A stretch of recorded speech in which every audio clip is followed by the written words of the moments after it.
पुराना साल अलविदा कह रहा, नया साल दस्तक दे रहा। चलो मिलकर करे स्वागत इसका, खुशियों से भर दे हर पल इसका। नववर्ष मंगलमय हो। नमस्कार, मैं नेहा मोदी और आप देख रहे हैं टी न्यूज राजस्थान। आज हम बात करेंगे 2024 की, जिसमें कई तो शोक की लहर आई तो कई खुशियों की लहर चली। इसी को लेकर आज हम लाए हैं सन 2024 यानी 365 दिन में क्या कुछ हुआ।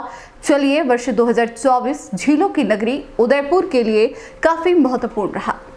वर्ष में बीते घटनाक्रमों ने उदयपुर शहर को कुछ नया दिया तो कुछ घटनाएं ऐसी भी हुई जिन्होंने शहर को झकझोर दिया। कन्हैयालाल हत्याकांड की तरह ही 2024 में छात्र देवराज मोची की हत्या से उदयपुर देश और प्रदेश में चर्चा में आया।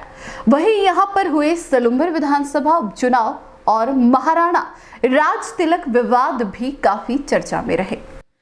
लोकसभा चुनाव, साल के प्रमुख घटनाक्रमों की बात करते हैं। लोकसभा चुनाव से पूरे देश के साथ उदयपुर में अप्रैल में हुए लोकसभा चुनाव में इस बार भाजपा और कांग्रेस दोनों ने ही पूर्व प्रशासनिक अधिकारियों को चुनाव मैदान में उतारा। भाजपा ने जहां पूर्व प्रादेशिक परिवहन अधिकारी मन्नालाल रावत को अपना प्रत्याशी बनाया, तो वहीं कांग्रेस ने कलेक्टर पद से वीआरएस लेने वाले ताराचंद मीणा को अपना उम्मीदवार बनाया। चुनाव में मन्नालाल रावत विजय होकर सांसद बने। फिर चुनाव होने के कुछ दिन बाद यानी 8 अगस्त को उदयपुर जिले में उस समय शोक की लहर दौड़ गई जब सलुंबर विधायक अमृतलाल मीणा का आकस्मिक निधन हो गया। हृदय गति रुकने से विधायक मीणा का निधन हुआ। हम आपको बता दें कि विधायक मीणा कई बार चर्चा में भी रहे और वो लगातार सलुंबर से 3 बार विधायक बनने वाले नेता भी थे। फिर थोड़े दिन बाद उदयपुर में वही शांत तरीके से यानी शहर में वही टूरिस्टों का आना जाना चलता है और शहर फिर से पटरी पर लौट आता है। फिर एक दिन ऐसा आता है, वो है 19 अगस्त, जिससे पूरा शहर सांप्रदायिक आग में सुलग जाता है और उदयपुर का माहौल खराब हो जाता है।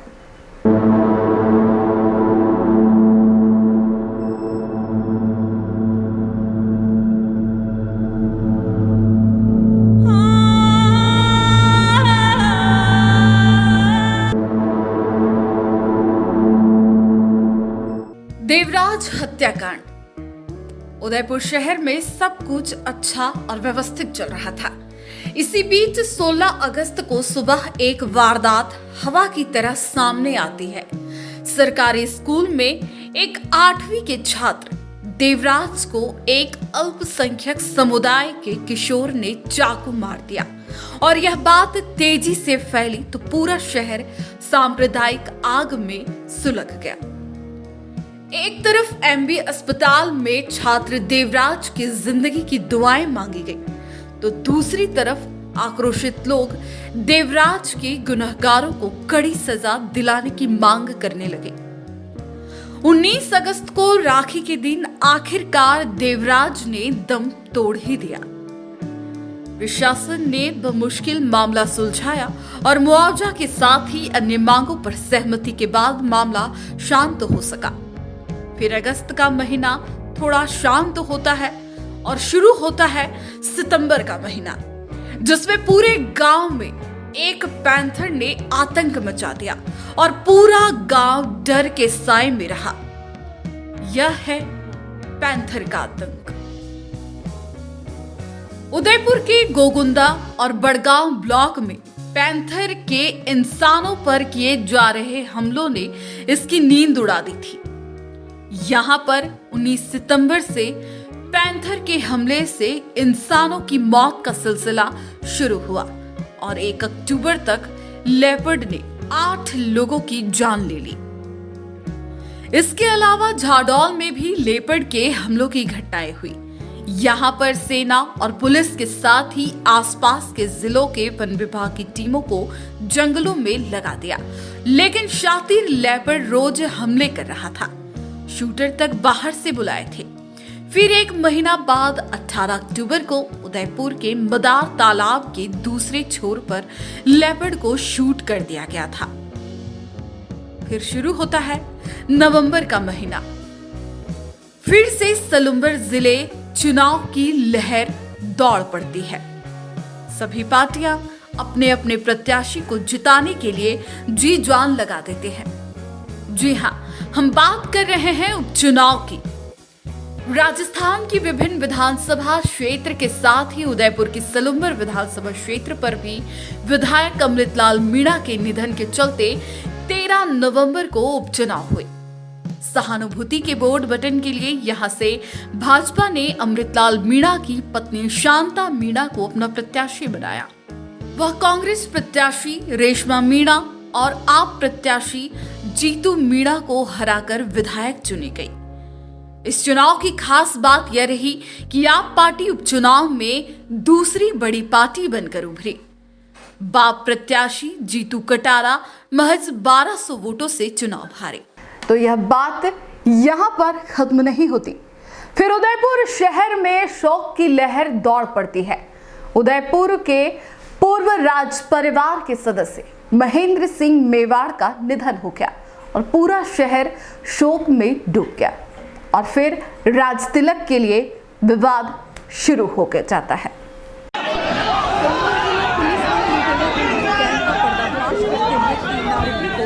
महाराणा राज तिलक विवाद। देवराज हत्याकांड के बाद मेवाड़ 25 नवंबर को एकाएक दोबारा देश विदेश में चर्चा में आ गया। दरअसल यहाँ पर मेवाड़ राज परिवार में वर्चस्व की जंग छिड़ गई। पूर्व राज परिवार के सदस्य महेंद्र सिंह मेवाड़ के निधन के बाद 25 नवंबर को उनके पुत्र और नाथ द्वारा विधायक विश्वराज सिंह का राज तिलक किया गया। परंपरा अनुसार राज तिलक के बाद वह सिटी पैलेस में धुनी के दर्शन के लिए जाने वाले थे। इसी बीच उनके चाचा अरविंद सिंह मेवाड़ ने एक सार्वजनिक विज्ञप्ति जारी कर सिटी पैलेस और एकलिंग जी की मंदिर में किसी के भी प्रवेश पर रोक लगा दी। सिटी पैलेस और भगवान एकलिंग नाथ का मंदिर अरविंद सिंह मेवाड़ के नेतृत्व वाली ट्रस्ट का हिस्सा है। जब सिटी पैलेस में प्रवेश पर रोक लगाने की बात सार्वजनिक हुई तो चित्तौड़गढ़ में विश्वराज सिंह का राज तिलक के दौरान राजपूत समाज और विश्वराज सिंह समर्थकों में आक्रोश प्राप्त हो गया। उदयपुर आकर उन्होंने जबरन सिटी पैलेस में जाने का प्रयास किया। प्रशासन को बल प्रयोग करना पड़ा। सिटी पैलेस से विश्वराज सिंह समर्थकों पर पथराव भी हुआ। मामला इतना ज्यादा विवादित और हाई प्रोफाइल हो गया कि मुख्यमंत्री भजनलाल शर्मा तक को इसमें हस्तक्षेप करना पड़ा। सरकार के निर्देश पर कलेक्टर अरविंद पोसवाल ने सिटी पैलेस का विवादित हिस्सा कुर्क किया।